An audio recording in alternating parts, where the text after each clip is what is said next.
Thank you for joining us today for the dissertation defense of Amy Bohorquez, a doctoral candidate in the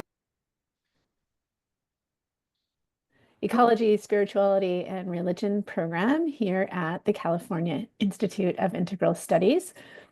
She is our eighth doctoral candidate to defend her doctoral dissertation since this program started in 2013. So we're very excited that she is joining this elite cohort of scholars in the field of religion and ecology, spirituality, and religion.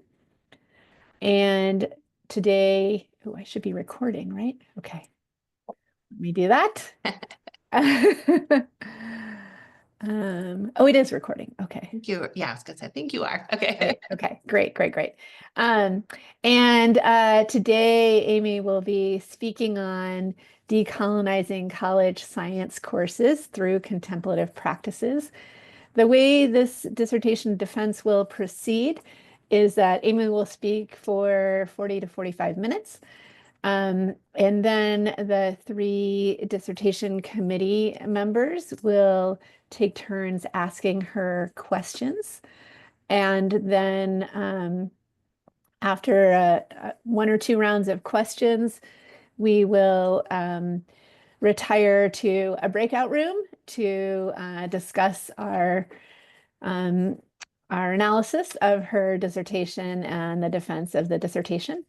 And during that time, you all in the audience are welcome to ask questions or have a discussion with Amy about what she has shared. Then the dissertation committee members will return and share what we have determined about whether Amy has passed her dissertation. So again, welcome and thank you very much for being here, and I will turn it over to Amy.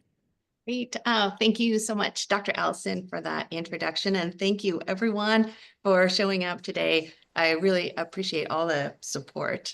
I'm going to start with a little bit of background about myself, not only because this aligns with standpoint theory and identifying my own privilege and potential biases that I may be bringing into the research, but also because I want to be able to explain some of the personal connection I have to this research and why the outcomes were so important to me.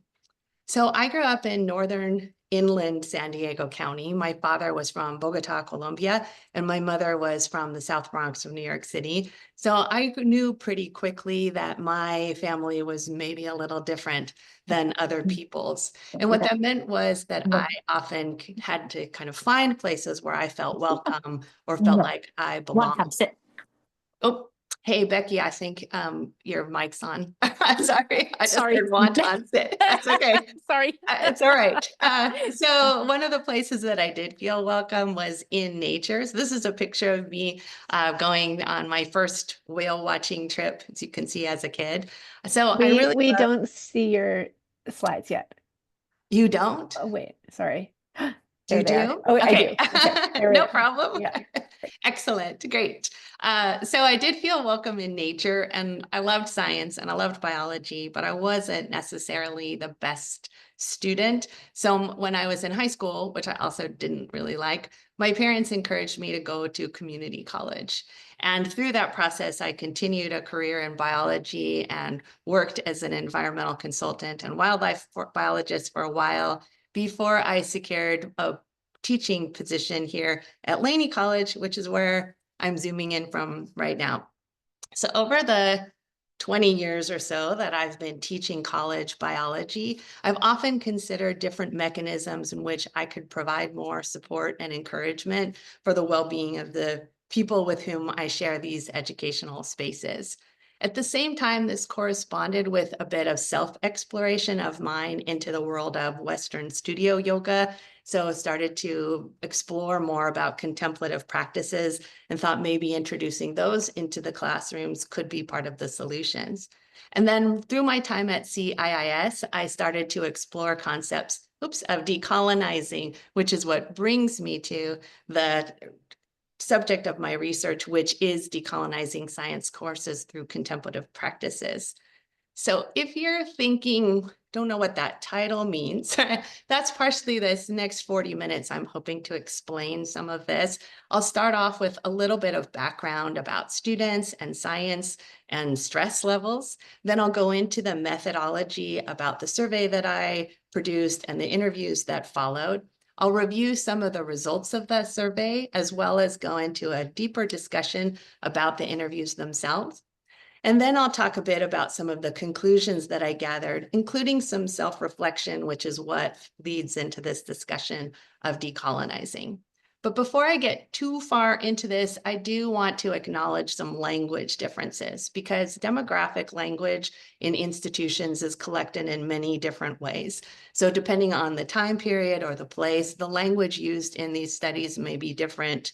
I tend to lean towards the term non-dominant cultures to kind of overview students or individuals of marginalized, underserved, and underrepresented communities. I also tend to say and or lower socioeconomic status, because those things aren't always exactly the same. And by socioeconomic status, we're not just talking about income, but some of the privileges and access that people have given their socioeconomic status.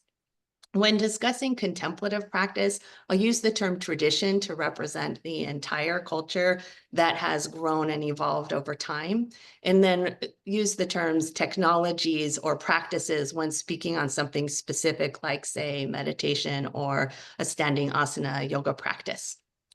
Okay. But we'll get into the background, assuming everyone is following along with the slides. So I wanted to start off by mentioning that in 1983, Sue Berryman compiled a report for the Rockefeller Foundation entitled "Who Will Do Science?" And in this, she discusses what she termed the educational pipeline. So going from, say, elementary, middle, high school, college, grad school, workforce. And she found that certain groups of people, particularly in science, technology, engineering, and math, or STEM, are lost at different places in this pipeline. Now, this research has continued, and we often refer to this as a leaky pipeline. And in fact, the National Science Foundation releases a report every couple of years comparing the proportion of individuals of these different groups and their movement through this educational pipeline. So you can see here the proportion of the population versus how many individuals go on, particularly to graduate school and then into the workforce.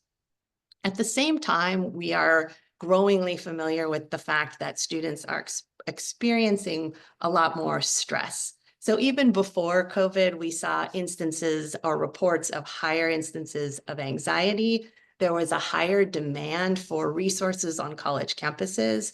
We also know that there's a proportion of the population who does not elicit or seek help when they're struggling with mental and emotional needs. And we have discovered also, or reports have shown, that many individuals who do identify as having mental and emotional support concerns say that those started between 14 and 25, again, kind of high school, college years. Now, during COVID, the Center for Disease Control collaborated with a number of different institutions, including the Johns Hopkins School of Mental Health and the Pew Research Center and a few others around the nation, where they collaborated on a rather large survey of adolescent behavior through the pandemic. Now, keeping in mind, people who were adolescents during the pandemic are likely in college now. And again, saw higher instances of stress. They saw increasing notations of sadness and helplessness, particularly in the LGBTQIA population, and more students reporting that they felt as though they were treated differently because of their race or ethnicity. This also corresponds with some research from a really great report from the Government Accountability Office that looked at students in higher education who participate in what was sometimes referred to as disabled student services and programs, or more commonly now referred to as student accessibility services. And this report showed an increase in the number of participants in programming like this. You can see this is kind of the overall from 2004, 11% to 21% in 2020. And through this research, they uncovered that many of these students are less likely to graduate. They're also less likely to obtain full-time employment. Some lacked the self-advocacy and awareness that maybe if they had accommodations in class, they needed to be retested when they transferred or moved into a four-year institution. And many students, or many, reported that they're hesitant to approach faculty about those accommodations because sometimes they had negative experiences. Now, I also wanted to point out in this table some of the specific identifiers used in the research, including the attention deficit disorder, emotional and mental concerns, and depression, because you can see those also increasing over that same period of time. And that's important because when we look at stress and learning, we know that when your amygdala, which is kind of in here, the fear center of your brain, is overly stimulated, it can lead to a loss of brain cells. And that's important because brain cells, for the most part, are what we refer to as being amitotic, meaning they don't replace themselves. Sometimes their helper cells can. That means, though, that when people suffer from prolonged traumatic stress, they have much more difficulty sitting and paying attention for long periods of time.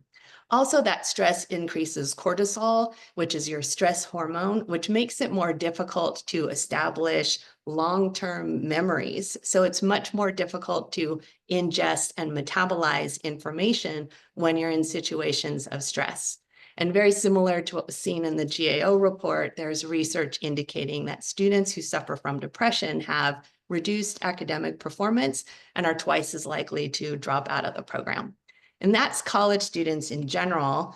When we add in science education or science, technology, engineering, and math, or STEM, right, we have another layer of struggles here, because many science programs have what are referred to as weed out classes, or probably more appropriately called gatekeeping classes. And these courses are designed to have fewer people move to the next levels. We also know that there's something referred to as STEM grading penalties, meaning that the GPA of STEM students tends to be lower. Now, I can tell you one of the courses I teach for majors biology, that course is 3 hours of lecture and 6 hours of lab. If they're taking that, as well as organic chemistry, which is similar, 3 hours lecture, 6 hours of lab, plus calculus, plus maybe English, right now working, and have other obligations, you could see why it would be difficult to understand and be able to manage this much information. Within STEM, too, we sometimes talk about topics that may elicit an emotional response, things like climate change. So it's well established that climate change does increase the stress of students in many situations. Lily's chosen to lie down. Oh, now she's moving. Hi, Cookie. Sorry, your mic's on, Cookie. So what we see in this is that often we see that in STEM courses in particular, there's an emphasis on geophysical aspects and not on the sociopolitical or psychosocial or socio-emotional aspects of climate change, meaning we're not really sharing with students ways to articulate and express their feeling. When I consider that students in these rooms in which I'm standing are going to be disproportionately impacted by climate change, for me to just say, oh, it'll be fine, or the other side of a doomsday clock, either direction isn't necessarily helping student well-being, right? And in fact, in many studies, it's been shown it also doesn't help my emotional well-being as the faculty person in the room. So what that means is I started to look at, okay, so if students have prolonged traumatic stress and increases in anxiety, and then I'm presenting information about the disproportionate impact of climate change, or then I started thinking, what about medical and scientific bias? Is this part of the reason why we're seeing these leaks in the pipeline?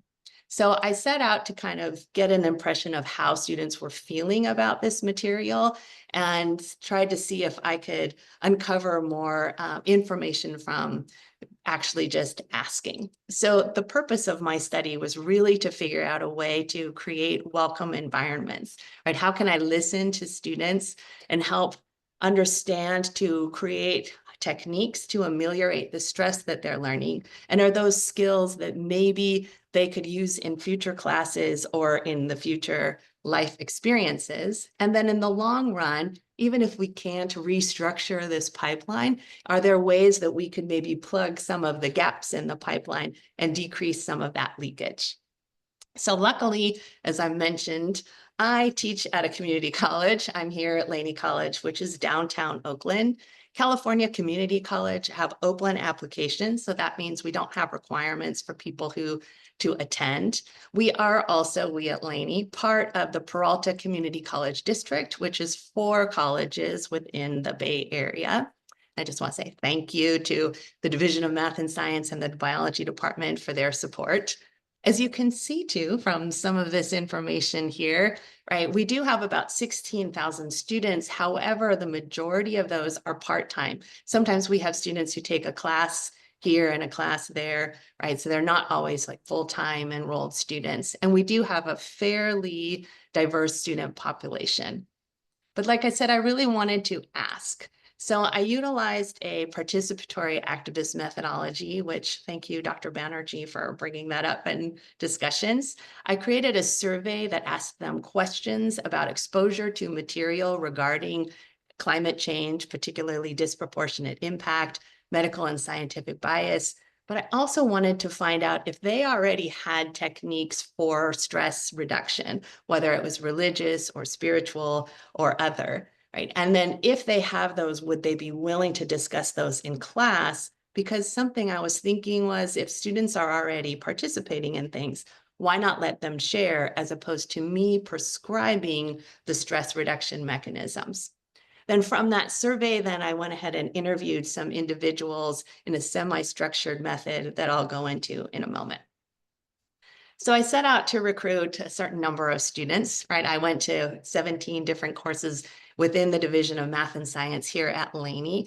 I also talked to the counseling department because in what I presented in these classrooms, I included information about mental health and mental well-being and phone numbers and access to information if people took this survey and it ended up leading to more stress. I wanted to make sure this was really non-coercive and optional, right? And that students didn't feel like they had to. So I avoided advertising this in the courses I was teaching at the time. I tried to dissuade anyone offering extra credit, and I did dissuade anyone under 18.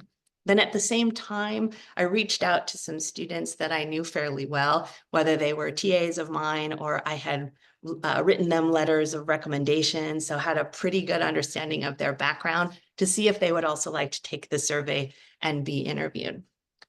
So let's look at some of those survey results. So of all of those courses that I visited, I've had close to 70 people participate in the survey. And you can see from these data here, the breakdown in ages and the breakdown of student identities.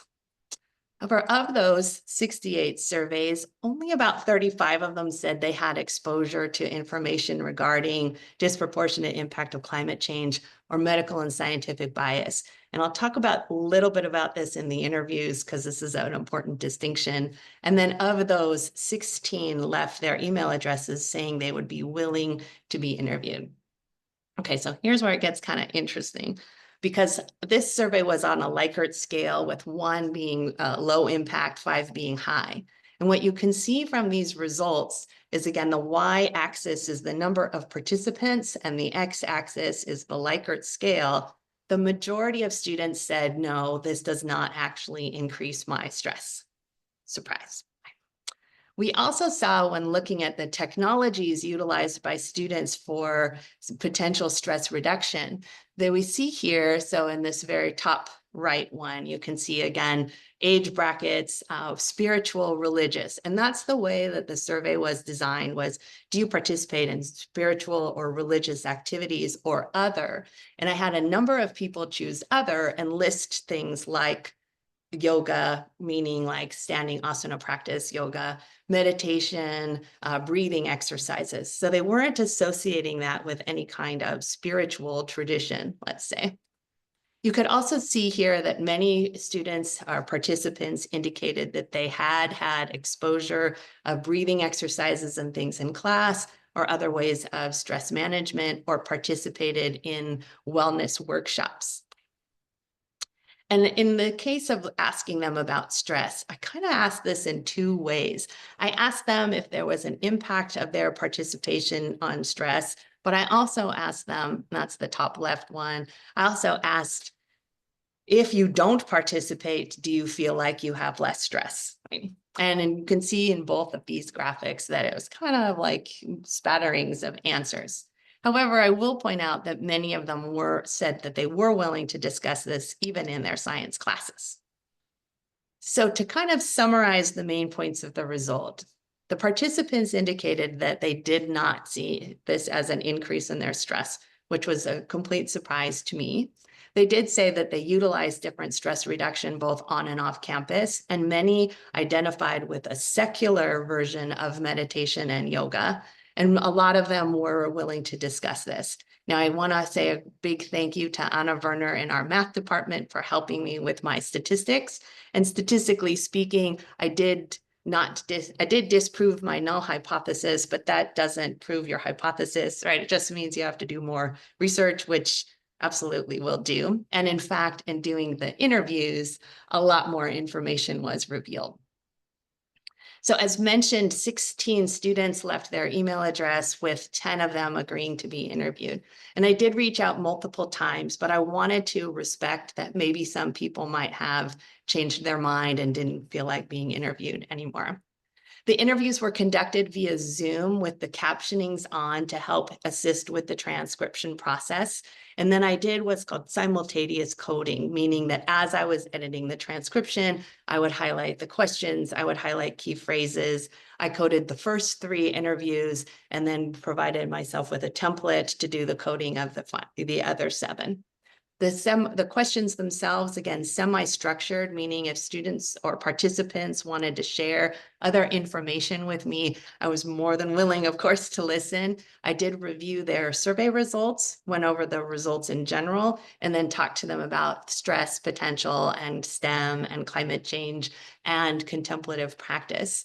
Some of these were about an hour, some of them were 3 or more. It was really amazing to hear all the stories from all these individual participants, to which I am forever grateful.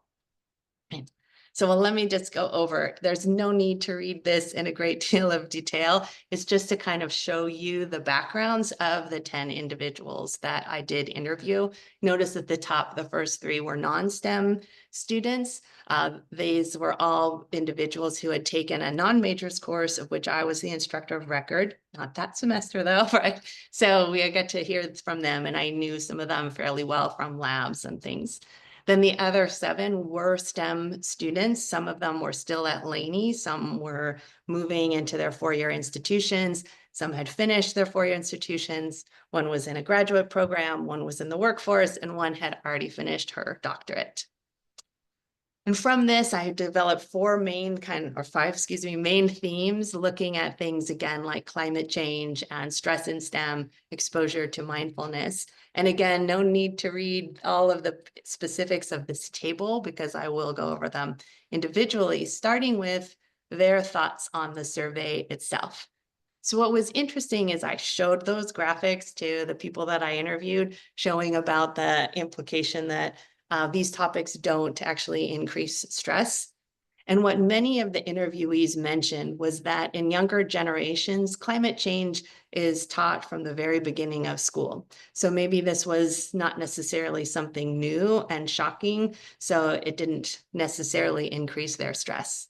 When discussing medical and scientific bias, a number of interview participants mentioned, you know, Amy, I wasn't sure what you meant, so I probably should have provided some examples. So when I mentioned something like, well, remember in class when we talked about Henrietta Lacks and the cells that she had that then were utilized in research, that's it. When we talked about that, they were, oh yeah, that was kind of stressful, right? So okay, kind of stressful. They also all mentioned that during COVID, a lot of those things were also revealed. So for instance, Serena Williams talking about postpartum depression and the disparities of healthcare for African-American Black women in particular, right? Those things were not necessarily, again, a surprise when discussed in class. However, they mentioned that all of those things are stressful. They just weren't sure they could pinpoint that it was from class. Right. So yes, and maybe. When we talked about climate change, there was a lot of frustration about the fact that governments and corporations do not seem to be taking this seriously. Like say, particularly right now, right, this is a bit challenging for a lot of us to kind of watch, right? And the idea that like, well, climate change isn't a big deal was really angering to many of the individuals that I interviewed. And so it was not that they're not upset, it's just they're not sure what they can do about it, because if these positions of power aren't doing anything, what is it exactly that they're supposed to do? So this kind of conversation would reveal, and then over this period of time, many of them mentioned, you know, to be honest, that was really stressful when we talked about it in class, but I just didn't want to share that on the survey, which was an interesting thing. And like, okay, so then I started to think about the survey itself and why was I finding differences between the results of the survey and the interviews. And I went down this long rabbit hole about bias in survey design, whether online like this one or in person, or question order bias and response bias and observer effect, all these things. And one that stuck out was something called social desirability bias, that in surveys, particularly about religious and spiritual questions, people tend to answer in a way that makes them look favorable to others, regardless of it being anonymous or not. So maybe partially that.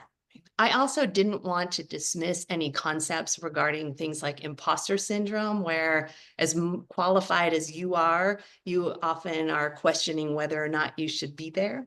Or stereotype threat, when we look at things like test design and ask demographic data in the beginning, and then individuals don't want to answer in a way that will reinforce a negative stereotype about the group of which they are a member.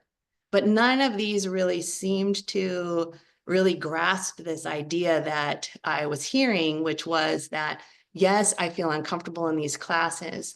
And yes, I don't necessarily feel welcome, but I don't necessarily want to admit that, because for me to stay in this program, I have to kind of keep up this appearance, or I will say Dr. Ellison suggested this phrase of facade maintenance, which I think, yes, that's kind of exactly what this is. This idea that you need to convince yourself that it's okay for you to stay, and you don't necessarily want to acknowledge the unwelcome feelings that you're feeling.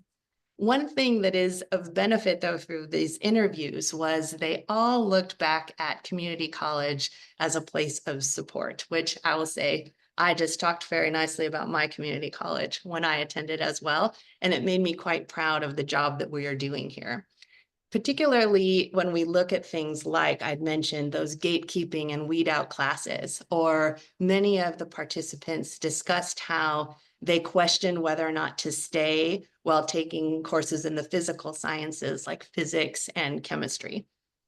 But at community college, and I'll shout out to our chemistry department, they mentioned how it is so much work, but they knew those faculty cared about them, so they were willing to do it. So even though they knew that it was going to take up all their time and everything, they were willing to do it because the faculty expressed support. Similarly, students who I interviewed, who I knew had SAS accommodations, mentioned a similar situation to that GAO report, where there was hesitancy in discussing with faculty their accommodations, particularly at their four-year school and in their graduate programs. And if you're thinking, well, but doesn't the Americans with Disabilities Act kind of ensure people have accommodations? The answer is yes, kind of, in that the language says reasonable, right? In higher ed, they talk to us all the time about that, reasonable accommodations.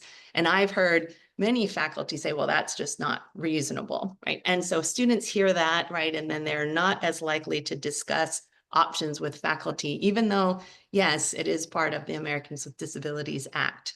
One thing that was interesting, though, was the participants I interviewed who didn't have accommodations also talked about how they felt like the community was more supportive when faculty mentioned that they were offering accommodations for students in SAS programming, which there is, of course, a privacy thing there, right? Not just saying you, but mentioning that, oh, the practical will be offered at this time for people with accommodations. They felt like that actually represented a much more supportive college environment, which was also kind of interesting to me. And in discussions with Dr. Vasconcelos about different ways of supporting students, we discussed this one educational model, which is referred to as universal design for learning.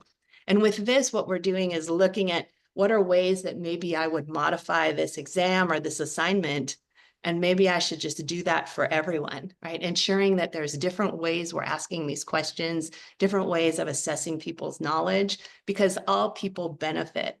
And for those of us at community college, we're also helping students develop the skills for when they transfer. So yes, they'll go into a more traditional educational system, but if they can develop those skills on their own, then they can utilize them once they transfer or go on into graduate programs or professional programs or graduate school. Now, when we talked about exposure to mindfulness, there was a large range of experience from the interviewees, from a whole high school course to different institutionalized structural meditation practice to on-campus workshops and things in their four-year institutions, or just actually outside figuring out gardening is the thing that really helps you. In the courses in which I'm the instructor of record, we tend to do breathing exercises and things before tests, or just even asking questions about what's something that helped you feel better recently, right? Because that can help your brain be in a different mindset to be able to be assessed in that way. And many of them mentioned the importance of exploring different ways that we could see mindfulness or contemplative practice. So this image is from C-Mind, which there is a professional organization that kind of focuses on what's referred to as anti-oppressive pedagogies and contemplative practice. And they put this together. And as you can see, it has community and connection and awareness at the bottom. And then you see these different branches. So again, this corresponds kind of what I was thinking of in terms of asking students, what do they utilize, and allowing students the opportunity to explore, which kind of then leads us into like, where do we go from here then, right? So just to kind of go back to the purpose of my study, what I was really looking for were techniques to create a more welcome environment, to ask questions of students, to try to see what their feelings were about stuff, what kinds of techniques they might be using. Are there ways we could ameliorate stress from the material, as well as provide individuals with tools from the future, right? And then in the long run, again, if we can't rebuild this pipe right away, are there ways we could at least plug some of the holes? And it does appear that dialogue and communication really is the key, right? So understanding that there are these physical barriers and other kinds of institutional barriers, like these weed out classes, that are preventing certain individuals from moving through science, in particular programming. And maybe looking at techniques that are more trauma-informed, ensuring that we're aware of the situation that many of our students and co-learners are coming into the room with. Because as we develop these kinds of methods, everybody will benefit. And I'll say, including me, like I quite enjoy doing breathing exercises before practicals because they're kind of stressful. So trying to reduce this and ensuring that we're also encouraging personal and community agency, right? And the ability to kind of shape your own life. So this is not necessarily in the like, as a Gen Xer, in the Reagan, pull yourself up by your bootstraps kind of way, because we are recognizing that there are institutional systems that do try to prevent certain people from succeeding, right? But allowing students the opportunities to be able to explore the places where they have agency and figuring out ways to kind of practice it or be more familiar with their own agency, as well as balancing community agency, right? And that's where STEM classes can actually help with those when we talk about a lot of these processes. So this leads to that self-reflection that I mentioned and this pulling in the ideas of decolonizing. So Frantz Fanon's The Wretched of the Earth, as well as Linda Tuhiwala-Smith have written about this idea of decolonizing as a way of shedding the colonizers' values and practices. And then Trousseau et al. Presented 3 practices for ecological studies that start with a decolonizing of the mind, a knowing of the history, decolonizing access, right? Decolonizing who we consider experts, and then practicing ethical, ecological, inclusive teamwork. Right? So I do think that this is something that could also be applied to biology or STEM in general, where we're talking about the history of science, talk about who we consider experts, right? And then trying to change our own mindset. I would be remiss, though, if I don't mention that decolonizing is not just a metaphor for equitable practices in education. So Tuck and Yang wrote an excellent article kind of talking about the importance of understanding the aspects of restoring and repatriating.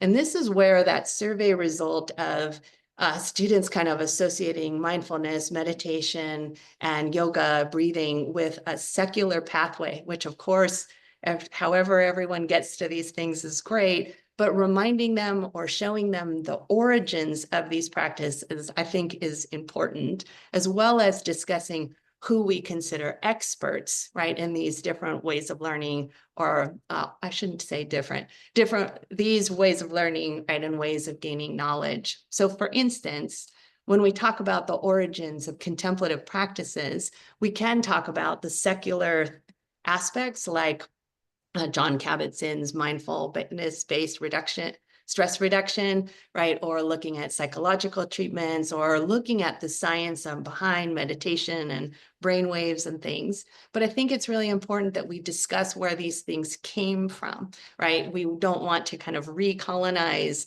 or reappropriate different knowledge without appreciating where we get it from. And that's why I'm suggesting this kind of braided circle of educational restructuring, you could say, that has educational equitable practices at the top, either talking about pedagogy, the study or practice of teaching young people, or andragogy, the practice of teaching older adults, right? We have that as the top layer. And then we can introduce different ways of teaching science. So for instance, there's an educational model called Nature of Science Education, which teaches uncertainty and less of like a rigid view of the scientific method.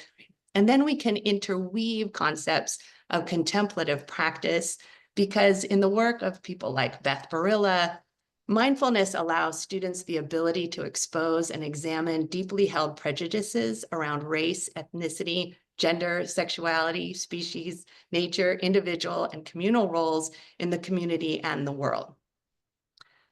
So closing it out for now, though, right, this is ongoing work. I have a lot of words that start with C, right? So communicating with students, ensuring you're listening to them, ensuring that we're asking questions and they feel comfortable sharing.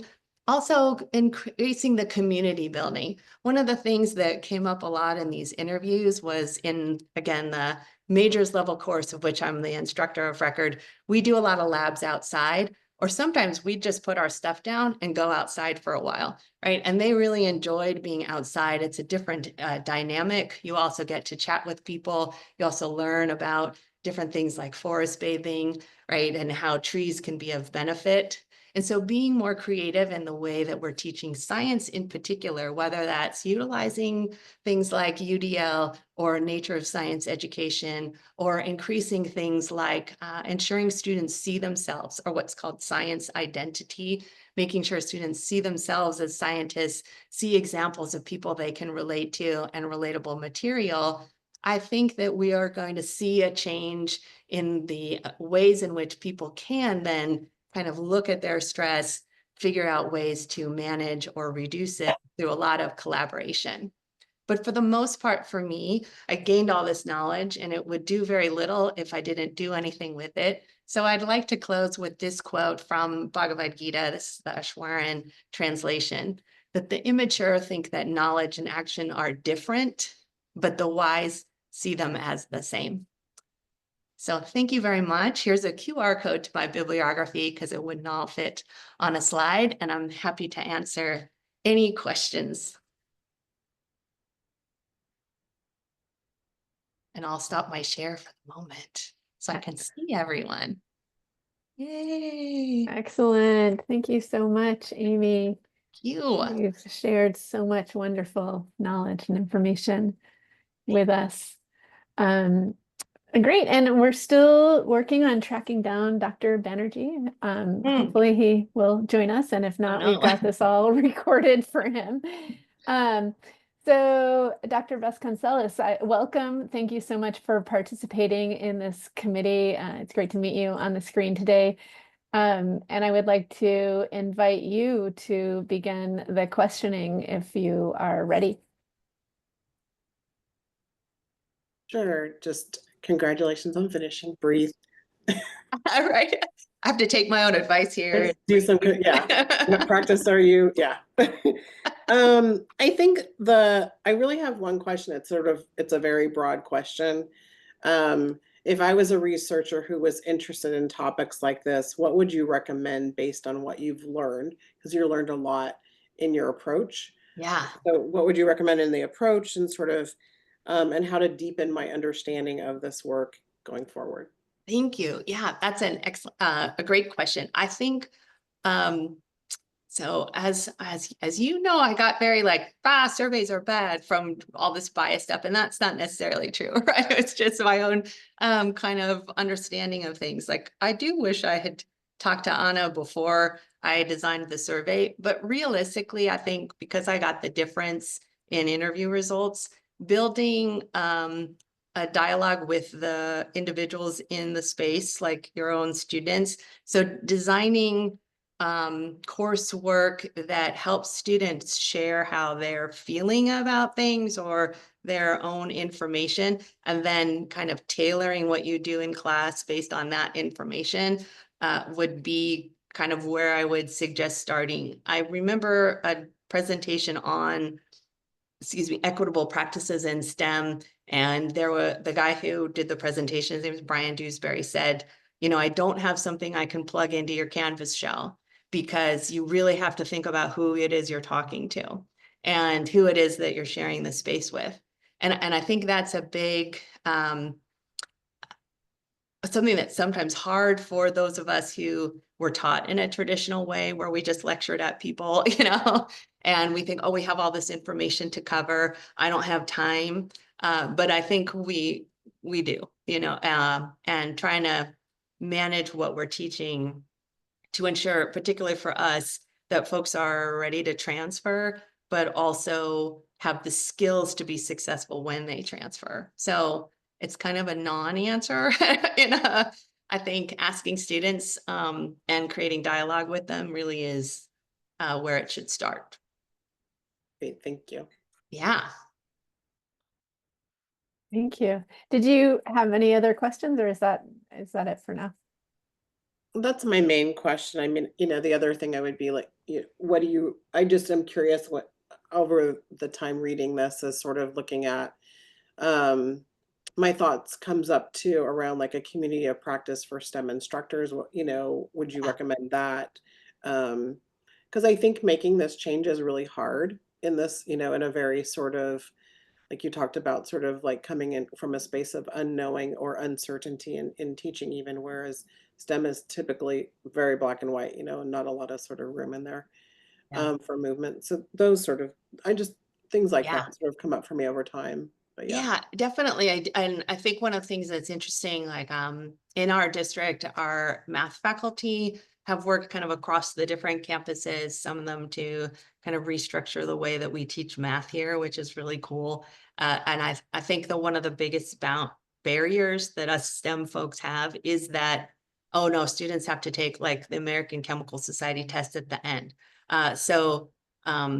Having a community of practice, or having a community of people where we can talk about, well, let's try this out and see if there's even a difference in the ACS test score if we reduce how much material we're covering, I think would be really helpful. And also, as I mentioned, the research on teaching climate change and faculty well-being, right? One of the things they found was if faculty have a place where they can communicate with each other, and talk about stresses and things like that, and not just complain, right? So that's the fine line between sharing how your frustrations and just complaining. That those were much more helpful for faculty well-being as well. So yeah, I do think there's a couple of professional organizations about teaching more equitably, but they don't, in STEM, don't always have that kind of self-reflective or contemplative kind of focus, which I think would be helpful. Yeah. Thank you. We'll start that in the fall. Yeah. Sounds like a great initiative, and yeah, I imagine well needed. Yeah. Great. Thank you, Amy. Thank you for this really wonderful presentation. There are so many different angles, and I think there's so many different aspects that other scholars can grab onto and relate it to their own work. So I'm particularly interested in the interdiscipline in which we find ourselves, religion and ecology, or ecology, spirituality, and religion. And I wonder how, sort of stepping back and thinking a bit bigger, I wonder how you see the research that you've done influencing or directing or shaping these larger fields. I mean, and your research takes place in many fields, but in the particular religion and ecology, or ecology, spirituality, and religion, how do you see your research informing those fields? Yeah, well, and it's really interesting because when I first started the program, as I talked to you about, many of my STEM colleagues were surprised, but then the more that I was in it and the more I would talk about stuff, they would discuss kind of their own connections to spiritual practice or religious practice. The one quote that I didn't use in this presentation was Carl Sagan has been quoted as talking about the importance of science and spirituality, like didn't necessarily separate them, but the long history of tension, let's say, between science and religion, I think has been to the detriment of both, right? So it's interesting now to look at things like the importance of understanding context and the role that religion has played in context of science, which I think is a place we can make some of these connections. The other thing that was interesting, and in another presentation, I kind of talked about in more detail the science of meditation. I just kind of brushed on it today. But in talking to students about the science of meditation, like what happens with your brain and how you can see, and we're kind of, quote unquote, proving the benefits, it led to a lot of discussion in the classroom about why did we have to do this for people to believe it, which kind of goes to that who's considered an expert aspect of decolonizing ecology. And I think I ask it without an answer, right? Like I'm not expecting a particular answer, and make sure to frame it in a way of like, I don't know why, what do you think? And I think that in that sense, I do think that letting students kind of explore it allows them, especially the real hardcore STEM folks, a chance to explore these other contemplative practices, because now there's like a justification for it in a way.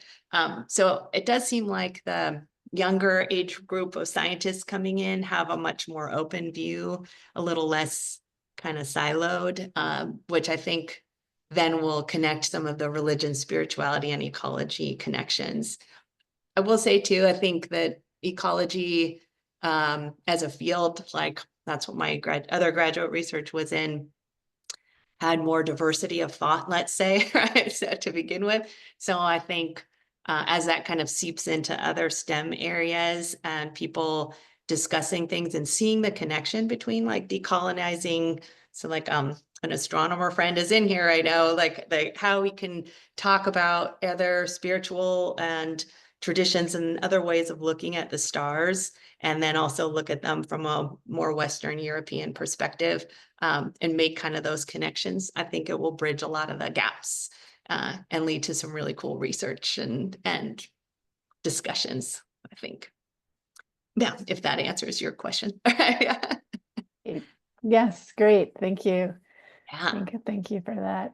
It's great to hear about bridges being built among younger scientists and hearing that they are not finding so much space between science and spirituality.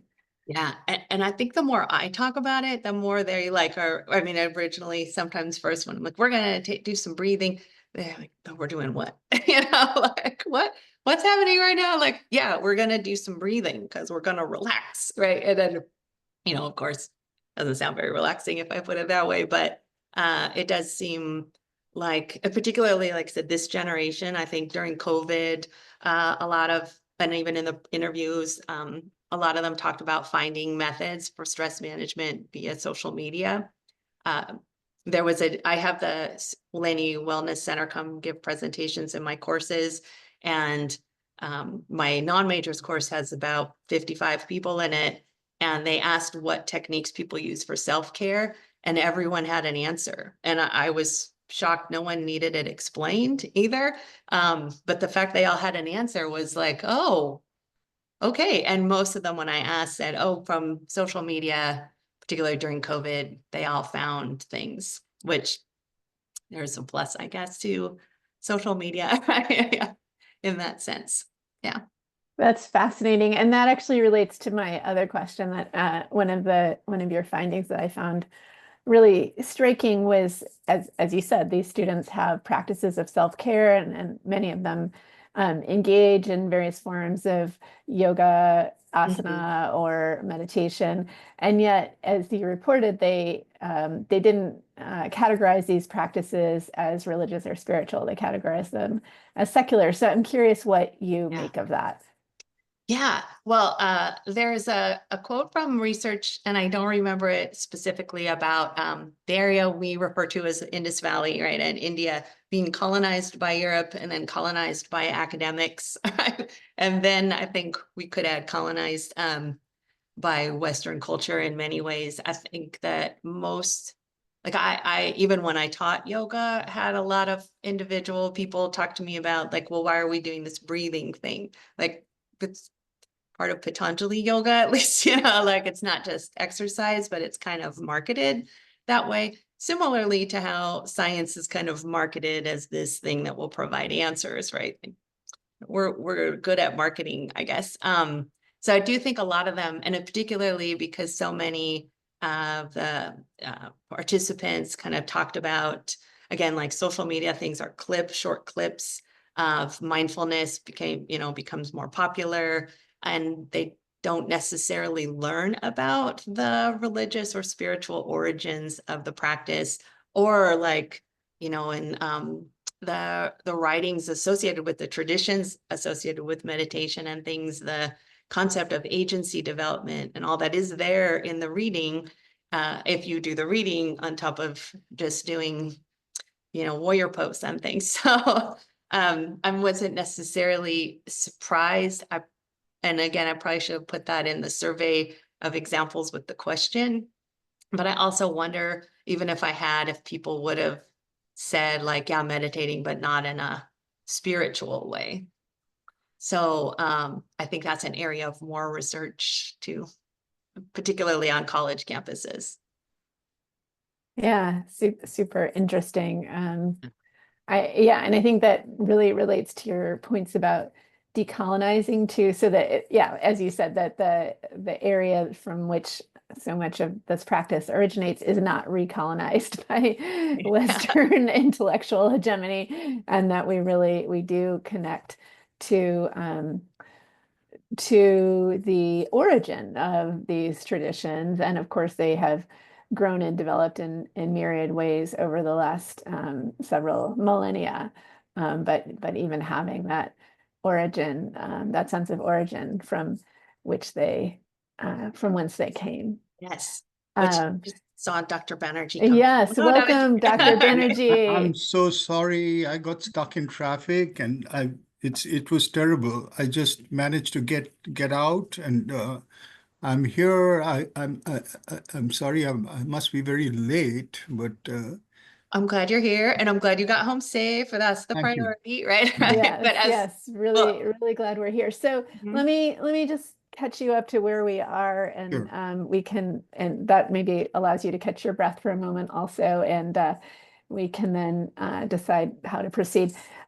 So everyone, welcome Dr. Banerjee. He's the third committee member of this doctoral dissertation committee. Amy has just provided her presentation of about 45 minutes, which is recorded, fortunately. And Dr. Vasconcelos and I have each asked some questions, and I was just asking a question about how the students identified yoga and meditation as secular practices, and what Amy made of that. I think you had some earlier comments on that. So it's interesting to hear Amy's take on that. And in fact, right before you arrived, I think that Dr. Vasconcelos and I have just completed our questions. So I was going to ask her if she wanted to adjourn to a breakout room. But since you're here and if you have come with questions, I would love for you to take the opportunity to ask any questions that you have of Amy if you want to at this point. I've been through Amy's dissertation research, and I actually have no questions. I think we discussed it. I did send her some questions at that time, which essentially were incorporated. And so I think, I would have loved to hear her presentation. And I will definitely go through the video. But I think at this point we may adjourn into our meeting room and we can discuss it. I won't be able to discuss the presentation, but I'll be happy to discuss the dissertation, the writing. Sounds perfect. Well, in that case, your timing is perfect because I was literally going to suggest that we adjourn. So, folks, what will happen now is I'm going to send the three of us into a breakout room, and then Amy, I hope that you can manage your own Q&A with the audience while we discuss in our breakout rooms. And then Absolutely. we should be back shortly. Okay, great. Thanks. So Yeah. let me see if I Now we can all talk. Yeah, exactly. Assign, okay. Well, So please go ahead. yeah, well, if there anyone are has any questions. questions. Yeah, Luna, good to see you. So happy to be here with you. I was listening and I don't know I can frame questions that as the professors do for the purpose of this dissertation defense, but it piqued my interest. So what I'm witnessing, because you took an elective course in my department, Yeah. is that you in the STEM field are in many ways bringing through a paradigm of bell hooks teaching to transgress in the STEM field, yes. Yes. And then because I haven't read your dissertation, I'm wondering, I'm also hearing that what you're proposing and have in the field, meaning in your classes, a Paulo Freire conscientization methodology as well, for them to tap into their inherent wisdom specific to STEM that hasn't been done, right? And then the third component of this is that my research is in a country that is rooted in traditional ecological knowledges, and they're looking at how do they bridge this in modern society so that mindfulness is applicable and marketable and relatable to both secular and religious societies. Yeah. Yeah. And as they rebuild their society and their structures. Yeah. Yeah. Exactly. And so I will say it was very challenging to get like 300 pages into 40 minutes. Right? So yes, and that's partially why that kind of braided circle that I presented, the equitable practices really do stem from, right, pedagogy of the oppressed and bell hooks and Zaretta Hammond and a lot of the like culturally responsive teaching to be kind of at the forefront. And that's why I put that one first, because I do think that's the beginning of it. But then integrating in these other ways of looking at science, like I mentioned, the nature of science methodology, which is really looking at kind of like science as a process, as well as the happenstance of science, and that it's not as certain, right? And many people got that exposure during COVID, right? Like, so, right, like, oh, we think this, well, we don't anymore, right? Like seeing those things change, I think that's a fault of science in the way it markets itself, you know, but being able to kind of integrate those with this view of changing the way we see it is kind of why I kind of see them all so intertwined, and made it really difficult to write about or talk about, because how do you pick one to start, you know, like how do you not interweave? So yes, I guess is Right. my And I'm always yeah. hearing you because, you know, I had the privilege to get to know you somewhat outside Yeah. of the academic. I'm hearing you present this from chaos theory to Yeah. cosmos theory. Yeah. Yeah. And it's big. Yeah. And trying to get it. And I thought that I had focused, like Dr. Ellison kept saying, you need to focus, you need to focus. And I thought that I had, and every time would be like, no, it's bigger. Yeah. So absolutely. Yes. Yes. Dean Fuentes, I see your hand.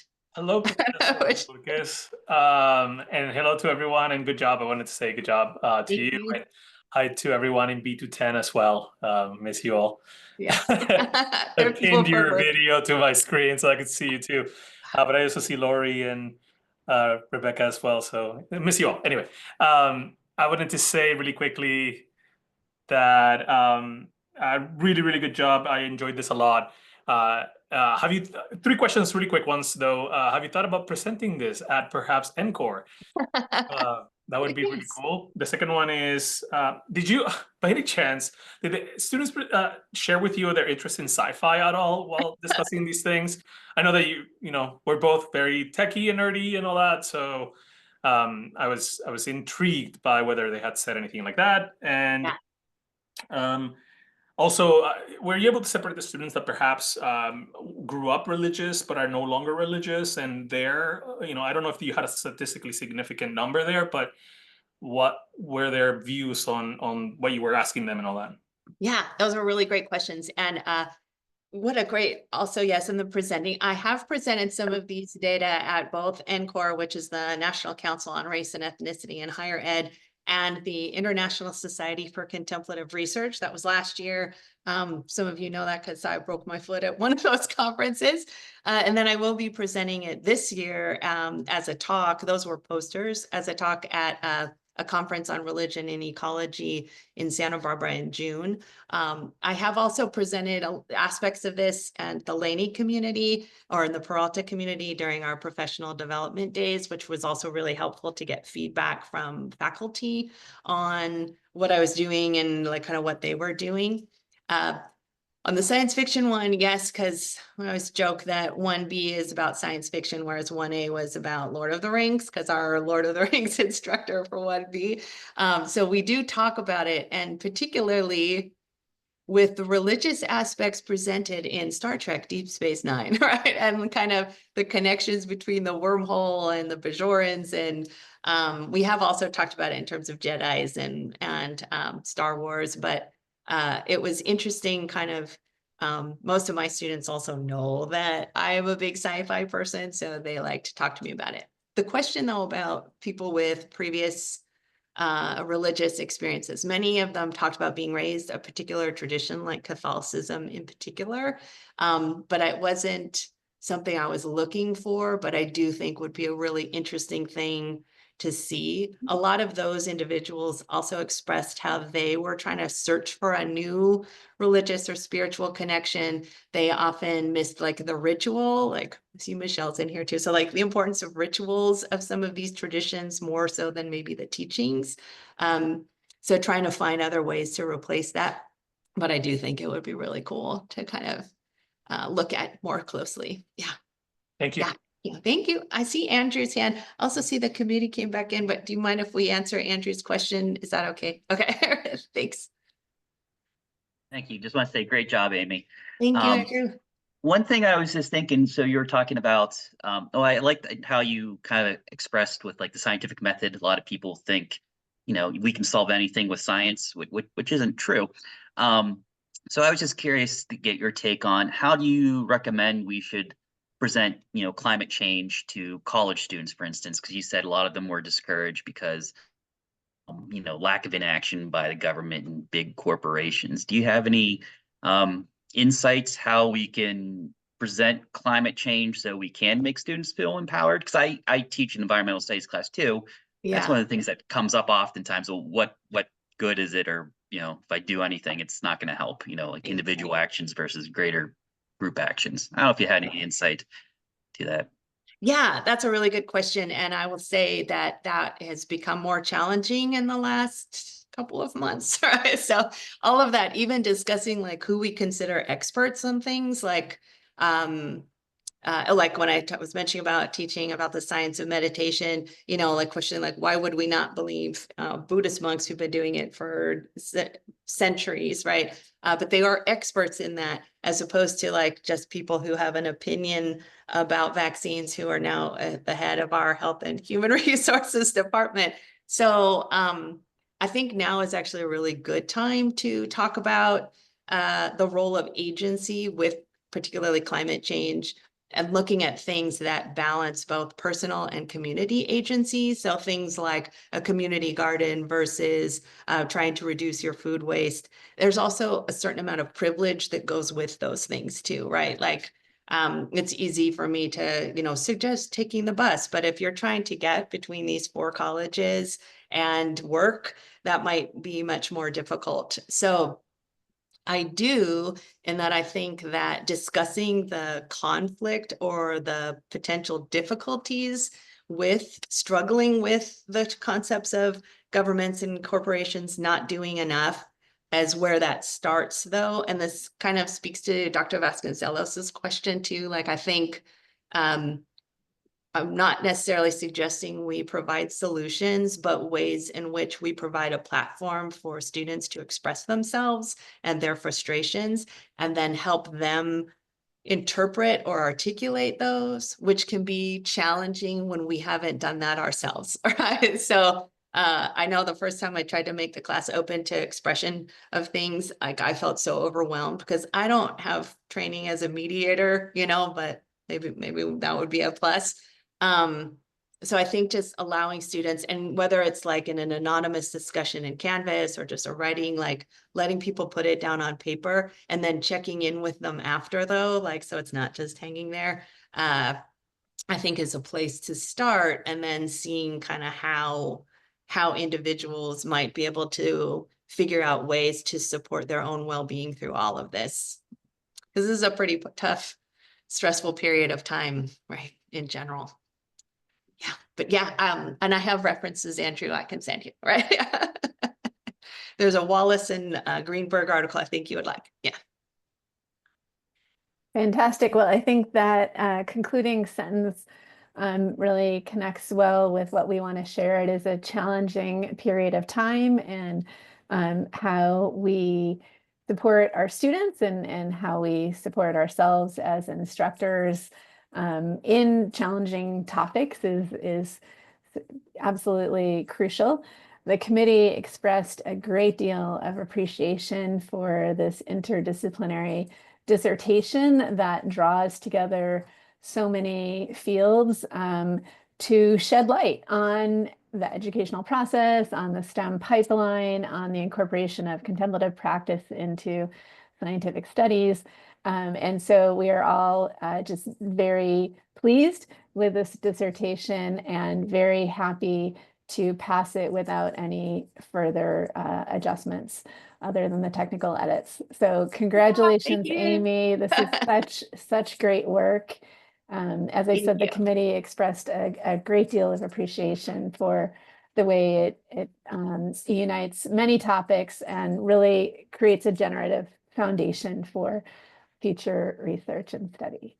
Thank you. Thank you. I appreciate that so much. And I want to say thank you to the committee. I do have like 2 thank you slides, if you don't mind, just because there are some folks that I would like to thank that oh yes, I was going to make everyone listen to the enterprise theme, but I won't. But I do want to say thank you to everyone in the Peralta Community College District and CIIS, but in particular, there's some folks who aren't here that, now I'm going to cry, that include my parents. And I just want to say thank you to them for all of their support. Some of you also know or remember my wonderful gentleman cat Goat, and my very good friend Sarah, who's also not with us anymore, but I wouldn't be here without them. So I just wanted to end with a thank you to them. Thank you. Hey, thank you all so much. And thank you everyone for coming. And look, Elizabeth, I didn't talk for an hour. The committee also expressed really great appreciation for how you were able to shrink this huge work into a 45-minute presentation and still touch on all the topics that it contains. That is no easy feat to do that sort of synthesis. So we were very impressed by that as well. Thank you. Yes, that was it was good to, I always tell my students, complete and concise. So I feel like I did a pretty good job. You did a very, very good. Yeah, you were right at the 40-minute mark. Right? It was Not fantastic. bad. And I think I yes. only forgot like 3 things I was going to say, so that's not bad. It's wonderful. Thank you so much. Yes, do we stick around? And if anyone else has questions, I mean, we still have some time. You're welcome to continue to discuss. Absolutely. Or if anybody yeah. is gonna like run off. It's fine. Yeah, excellent. Okay, then I guess I'll email the 3 of you and we'll just check in and thank you again. Congratulations, Amy. It's a beautiful sunny day here in the Bay Area. So I hope you can get some of that nature that you were talking about and some relaxation and whatever rejuvenates you after this really tremendous work that you've done. Thank you. I think I'll sit down in a second. Yeah. Thank you. And thank you everyone for coming. I appreciate it. Thank you, Yeah. Joel. And thank you. Congratulations, Amy. Thank you. Thank Great you. job, Amy. Great Congratulations. job. Great job. Thanks. So excited. Thank you. I'm Thank gonna you wait. everyone for coming to hear this great talk today. Feel really honored. Yeah, that folks were here. So thanks. All right. Congratulations, Dr. Bohorquez. Thank you. Congratulations. Congratulations. That's pretty exciting. Thank you. Cool. All right, I'm gonna look at that chat.